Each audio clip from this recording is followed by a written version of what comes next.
أنا قلت إن اللي بيحصل، اللي بيضرب الضربة الأولى بيكون له مزايا، وعشان كده كنت أتوقع وأتمنى إن صدام حسين يقوم بالضربة الأولى، ولكن هذا ما حصلش. ولكن مش معنى إن الأمريكان ضربوا الضربة الأولى معناها إنهم يكسبوا الحرب أبدا.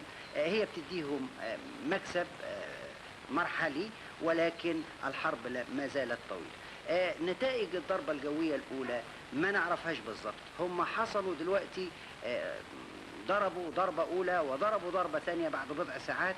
الخسائر اللي أعلن عنها، أنا سمعت دلوقتي من قيمة 5 دقائق إن إنجلترا أعلنت عن طائرة تورنيدو في الموجة الثانية أسقطت، وفي 4 طائرات جاكور كانوا في الموجة الثانية برضه أصيبوا وتمكنوا من أنهم يصلوا إلى الحدود السعودية. يعني معناها أن في 5 طائرات أصيبوا من إنجلترا بس، وإنجلترا بس كان عندها 50 طائرة، فلما 5 طائرات من 50 طائرة والله شيء مش كويس، مش بطال يعني. فأقدر أقول إن إلى أن نعرف مدى التدمير الذي أحدثته الغارات الأمريكية ومدى الخسائر التي تحملتها، ما نقدرش نقول إن أمريكا حصلت على نتائج طيبة.